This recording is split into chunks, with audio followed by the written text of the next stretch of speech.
let's analyze the DMs from CreepShow Art to Tipster with our manipulative lens on. I think there's some good examples within this of certain manipulative tactics, and I think it's quite interesting as well because it's in written form, it's in text form. I think when people think of manipulation, they may often think that that's done in person, but of course it doesn't have to be. So before I get into it, I just want to say a massive thanks to everyone who has subscribed, who has liked or disliked, commented. I really, really appreciate it, and I love reading everybody's comments. So keep it coming. What I'm going to do first is read through the text messages, and then I'm going to talk about a couple of possible examples of manipulative tactics that we can kind of pull out from those. As always, I am not trying to imply someone should have a diagnosis or insinuate that they should have one. This is merely just me observing objectively from the outside, observing just the content that we have access to, and kind of picking out patterns of behaviors and how they may be seen as manipulative, and mostly just kind of for a learning tool to help other people pick out those types of behaviors that may be present in their lives. And remember, it's just my opinion, it's not fact. Okay, let's get into it. So Tipster sent CreepShow Art a DM a few weeks back on the 17th of July. And she has just responded to this like literally in the last 24 hours or so. I'll read through them all in their entirety for people who may not be looking at the screen, and I'll also put them up on the screen as well. So this first purple message is from Tipster. It says, I don't know if you're reading messages here, and yes, I have been publicly critical of you and stand by what I said, but I'm still here if you need to talk. And then CreepShow Art responds, you want me to talk to you after you commented on my husband's channel because of a provably false or a PE accusation. Really? You thought that was smart? Tipster says, okay, I see how this is going to be. Goodbye, Shannon. Have a nice life. CreepShow responds, oh my God, really? You fold that easy? You're genuinely weaker willed than I thought. Boo-hoo. Shannon didn't immediately talk to me the way I wanted her to, despite me going after her husband publicly over claims that aren't true and are so easily proven fake. Cry more, literally. Like the time you cried on stream because I donated money to you, and you literally said if I was in drama you'd respect me because I tell you to stay out of it. So dumb. Whatever. You didn't even have the balls to ask questions. And then finally, Tipster says, girl, you are mental. Get help. You lied to all your friends and you expect me to sympathize with you. Then you went to Gabby Hanna to try and destroy another friend of yours. You're sick. Good riddance. And then Tipster blocked CreepShow Art. So they are the messages. Now I'm going to pick them apart a little bit. The first manipulation tactic that seems quite obvious to me is blame shifting. So there are quite a few examples of blame shifting within these messages. But firstly, what is blame shifting? Well, in terms of dealing with a manipulative person, blame shifting is always used to assert control, to gain control over someone. Blame shifting generally tends to be done in a way that it picks at someone's weaknesses. So the manipulative person will know the person's weaknesses and will try to pick away at them in an attempt to gain control over them and to get supply. Another purpose of blame shifting, just like gaslighting, it's essentially a form of gaslighting, is that it may make the person doubt themselves. It may make them doubt their own thoughts or feelings, or in this case, what they've done or said or not done or said. So it may make them doubt themselves in a way that is damaging to them, and in a way that may bring about the person apologizing to the manipulative person for something they've not done, but now they're taking accountability and ownership of it because they feel like it's their fault because the blame has been shifted onto them. This is especially effective on people who may feel a bit insecure, they have low self-esteem, or they have tendency to backtrack on things a lot, and just in general, a person that likes to please other people, that's empathetic, kind, etc. But that being said, a completely healthy person can be susceptible to manipulation as well. It's not you know, this vulnerable victim that always falls prey to a manipulative person. It can literally be anyone. You may know the things to look out for, the red flags. So that doesn't mean that you might not fall victim to a manipulative person. It might just make you a bit more aware as to what's going on, and you might be able to leave a bit sooner. Or you might never get into the situation in the first place because of the red flags. But just because you know them, it doesn't mean that you're invincible, you know. Another reason why a manipulative person will blame shift is because they can't take responsibility or accountability for the things that they have done. They can't do it. Often that's a coping strategy for them. And for the person who is the victim, their coping strategy tends to be to want to save the relationship, no matter what type of relationship it is. And in doing so will, you know, apologize or be the bad guy because they feel awful in that situation and they want to fix it. And that's how the manipulative person uses that to their advantage. So in the text messages, the first example of blame shifting is in the first message from CreepShow. So she says, "You want to talk to me after you commented on my husband's channel because of a provably false or APE accusation." This has absolutely nothing to do with the original comment that Tipster had sent to her. He addressed that he was publicly critical of her because of all of the stuff that happened, and that he was still there if she wanted to talk. So he's referring to the, you know, the big saga where CreepShow Art basically lied to all of her friends, and the stalking of Emily Artful, etc., etc. And instead of in any way addressing this whatsoever, she just immediately changes topic and puts blame onto Tipster. And what's even more bizarre is the comment that she's talking about, that Tipster commented on her husband's channel, is literally so vanilla. It's like so neutral. Her husband Anthony had deleted all of his videos and changed the name of his video or his channel because I'm guessing he was getting loads of hate. And then Tipster wrote this comment: "Why did you delete all your videos and rename the channel?"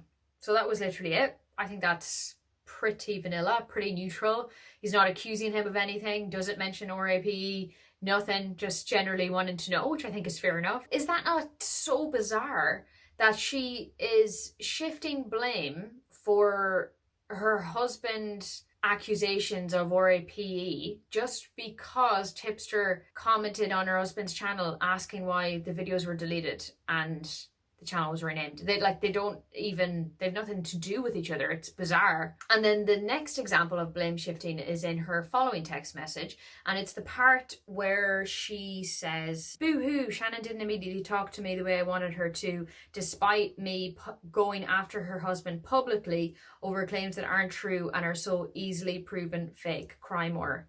Again, that's literally in reference to that comment that he put on Anthony's page, which has nothing to do with accusing him of RIP. So it's like complete blame shifting for something that has nothing to do with why he's talking to her. It's bizarre. But remember, the purpose of blame shifting is to assert control over the person, to make them doubt themselves, to think that maybe what they have done or not done is wrong. So in an ideal world, if that was a manipulation tactic that she was using, whether it was knowingly or unknowingly, the goal would be to have Tipster question himself and apologize to CreepShow and take the blame for being the one in the wrong, that he should have done this, he should have done that, he shouldn't have done this, blah, blah, blah, blah, blah, and apologize to her.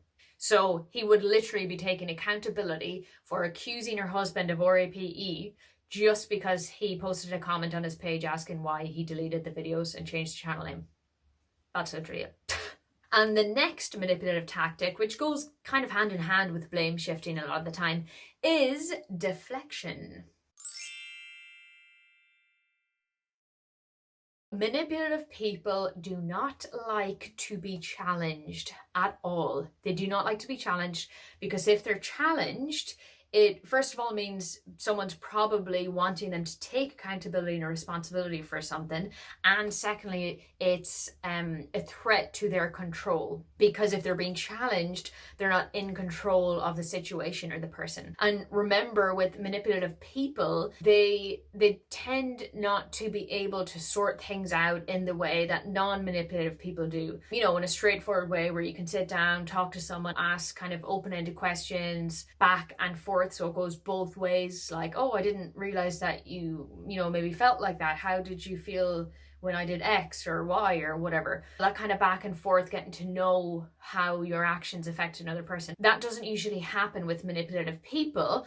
Otherwise, they would have no need for deflection if they were able to do that skill, to be able to sit down and resolve problems. Manipulative people are notoriously defensive. So if there is some sort of problem between the two of you guys, they're going to view it as you being the problem. In fact, it's you that's being defensive, not them, never them. Deflection itself can take on many different forms. So for example, deflection may involve a character assassination. This could be done to shift the attention from whatever the focus is of the conversation you're having onto an attempt to basically make you look foolish or make you look like a fool. For example, calling someone weak.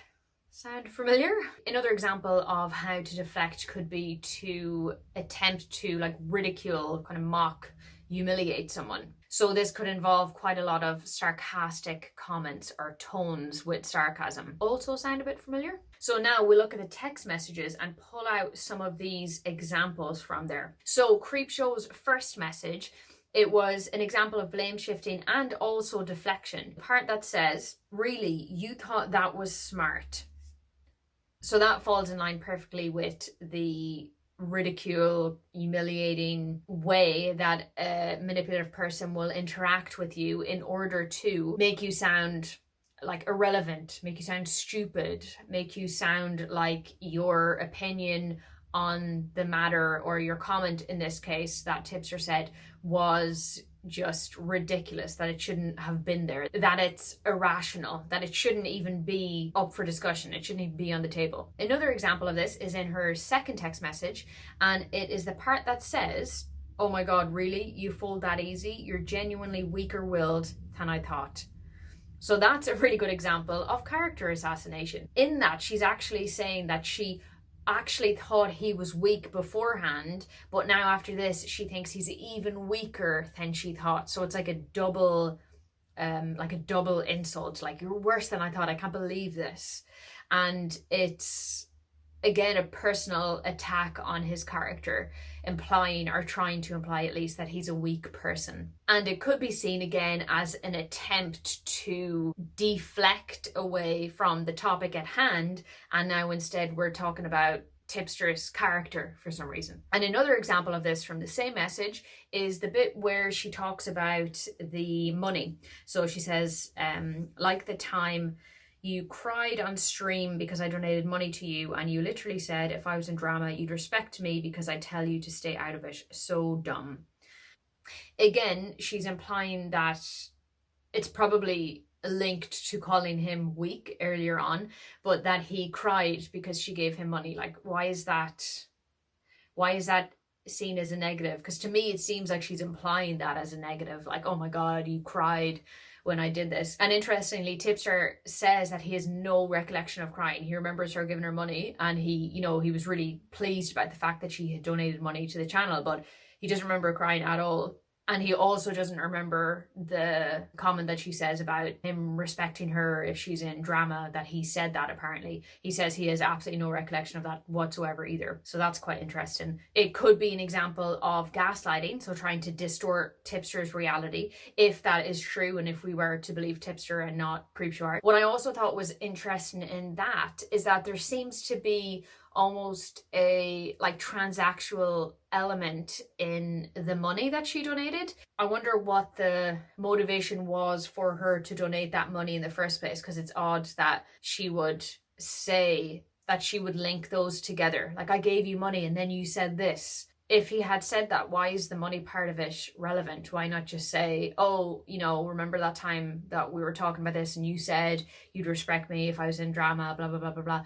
why include the money? That is strange to me. And often manipulative people use money, or they donate money, or they can be quite generous with money. They can be stingy with money. But the reason behind whatever they're like, whether it's stingy or generous, again, is to gain control over a person, to gain supply for whatever the context may be. And it kind of seems like in her head, and again, this is just complete conjecture, but the money equated to him like having her back, that was a done deal then, that he'd always have her back kind of thing, which is odd because that's not how people usually interact. If you have someone's back, it's usually because they're your friend and you care about them and you love them and you trust them, you believe them, and you'll always have their back, and it has nothing to do with donating money. So I think it's odd that she has like linked them together. And then another example for blame shifting is in the second message, and it's the very last sentence, and it says, "You didn't even have the balls to ask questions." But Tipster had messaged her a couple of times, but she hadn't responded to anything. And in them, he'd always said, you can reach out and we can talk, blah, blah, blah. She never responded, and she had basically like disappeared off the internet. So who was he meant to ask questions to? How is that his fault that he had no one to ask questions to, but he apparently should have had the balls to ask questions, even though there was no one that could have answered them because she had disappeared from the internet? It doesn't make sense at all. And again, it seems like another attempt to put the blame on him. Like, why wasn't he asking these questions? Why wasn't he doing this? When in reality, he couldn't actually do it. There was literally no one that he could ask. And another example of deflection in the second message is when Shannon says, "Boo-hoo, Shannon didn't immediately talk to me the way I wanted her to, despite me going after her husband publicly over claims that aren't true and are so easily proven fake. Cry more."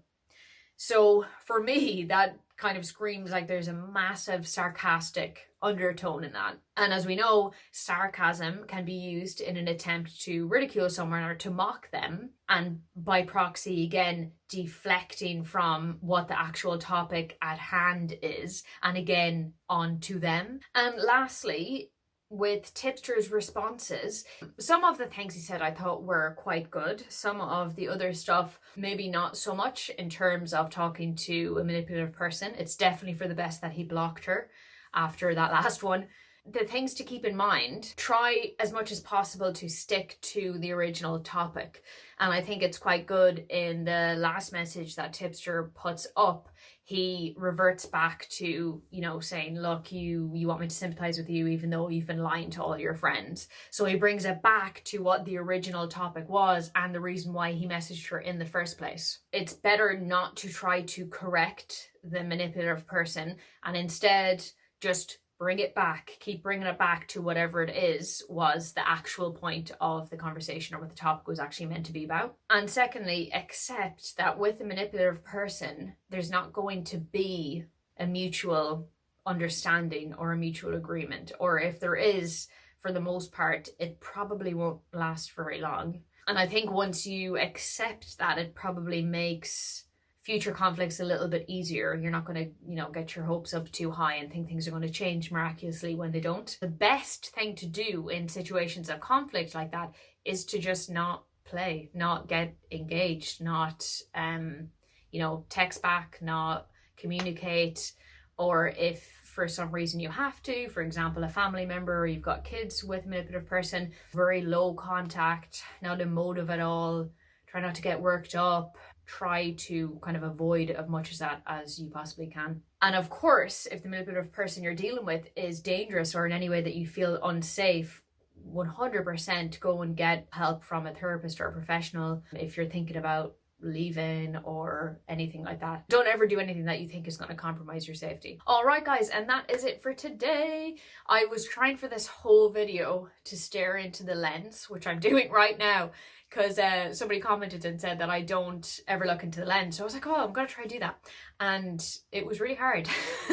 So I'm gonna keep trying to do that. But thank you to the person who gave me that constructive feedback. But yeah, I think that is all, guys. I have a Britney Spears video in the works because there's some interesting examples of how she was manipulated by her family members and people around her. And I definitely want to get back to the true crime stuff and analysing people who have been diagnosed with various personality disorders like antisocial personality disorder or narcissistic personality disorder, etc. That is where I am like super passionate, like the true crime psychology merge, and I feel like I've gotten totally distracted by YouTube drama, but haven't we all? All right, guys, well, I shall see you in the next one. Oh, and I nearly forgot, if you need to hear it today, remember, you are valued, you are worth it, and you have an important place on this earth. Bye, guys.